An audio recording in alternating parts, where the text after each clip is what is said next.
Alam mo ba na noong unang panahon, hindi talaga nagse-celebrate ng Christmas ang mga unang Kristiyano? At alam mo rin ba na wala sa Biblia ang exact date ng birthday ni Jesus? Ngayon, alamin natin ang tunay na pinagmulan ng Christmas. Bakit ito napunta sa December 25 at paano nabuo ang mga tradisyon meron tayo ngayon? Sa unang 200 to 300 years ng Christianity, hindi talaga sineselebrate ang birthday ni Jesus. Bakit kamo? Kasi sa Jewish culture noon, hindi big deal ang birthdays. Mas mahalagang alalahanin ang pagkamatay niya at ang pagkabuhay.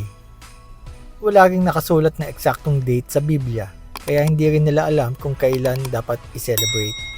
Ang pinakaunang record ng Christmas sa December 25 ay galing sa 336 AD sa Rome. Higit 300 years na ang lumipas mula nung mabuhay si Jesus. Pero bakit December 25? May dalawang malaking paliwanag na madalas na pag-uusapan ng historians. Theory number 1. Ayon sa maraming historians, pinili ang December 25 para palitan o bigyan ng bagong kahulugan ang mga existing Roman festivals. Isang festival ay ang Saturnina, December 17 to 23. Piyesta ito ng kasiyahan, kainan at gift-giving. Parang giant holiday party ng Rome. Pangalawang fiesta ay tinatawag na Sol Invictus o The Unconquered Sun na ginaganap noong December 25 mismo. Selebrasyon nito ng pagbabalik ng araw, nakabase sa winter solstice kung kailan humahaba na uli ang araw. Nakita ng early Christians ang symbolism dito. Kung sineselebrate ng mga Romano ang pagbabalik ng araw, sila naman naniniwala sa pagdating ni Jesus, ang light of the world. Kaya napaka-timely at symbolic ng December 25. Ngayon may isa pang theory at galing ito mismo sa early Christian scholars.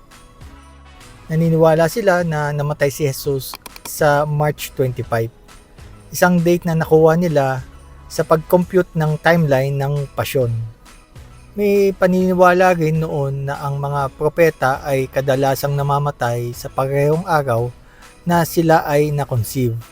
Tinatawag itong integral age.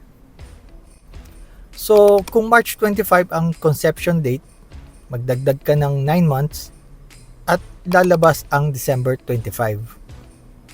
So, sa theory number 2, ang ibig sabihin nito, pwedeng hindi ito tungkol sa pagan festivals na pinalitan, kundi tungkol sa symbolic Christian calculations. Sa pagsapit ng 4th century, lalo nang gawing legal ni Emperor Constantine ang Christianity, kumalat na ang pag-celebrate ng Christmas. Tinatayang 336 AD ang unang Christmas sa Rome. 4th to 5th century kumalat sa buong Christian world. Noong Middle Ages, naging malaking piyesta na may misa, awitan at mga nativity plays. Noong medieval period, established na talaga ang Christmas bilang malaking Christian celebration. Yung namang pagtatayo ng Christmas tree, nagsimula ito sa Germany. Sumikat sa buong mundo nang ipinakilala ni Prince Albert, asawa ni Queen Victoria noong 1840s. Yung pagbibigay naman ng regalo, nauugnay sa gift-giving ng Saturnina at ng gifts ng 3 wise men. Yung si Santa Claus naman, nanggaling kay Saint Nicholas, isang 4th century bishop na mahilig tumulong sa mahihirap. Dinadang ng Dutch ang Sinterklaas sa Amerika at unti-unti naging Santa Claus. Yung modern look naman ni Santa na nakapula, may balbas, napasikat ito lalo na ng Coca-Cola noong 1930s. At ang huli naman yung pagkakaroling during Christmas, naging uso noong Victorian era noong naging mas family-centered ang Christmas.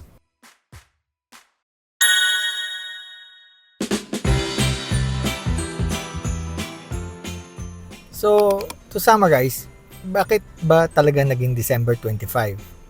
Dahil ito sa kombinasyon ng dalawang factors. Una, para bigyan ng Christian meaning ang existing Roman festivals tulad ng Saturnalia at Sol Invictus.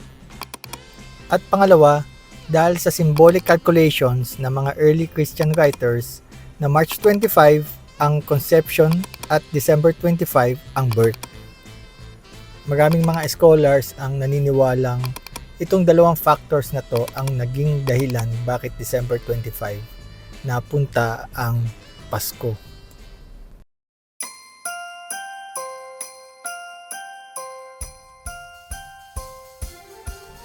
Ang Pasko na alam natin ngayon ay halo ng early Christian traditions, Roman history, medieval customs, at modern culture. Maraming salamat sa panonood mga ka-factors. Kung nagustuhan nyo sana yung topic natin ngayon, huwag nyo sanang kalimutan mag-like at i-share tong video to. Malaking tulong to para sa maliit na channel natin. Huwag nyo rin sanang kalimutan mag-subscribe at tulungan nyo sana akong umabot ng unang 1,000 subscribers. Maraming salamat ulit mga ka-factors at God bless sa inyo.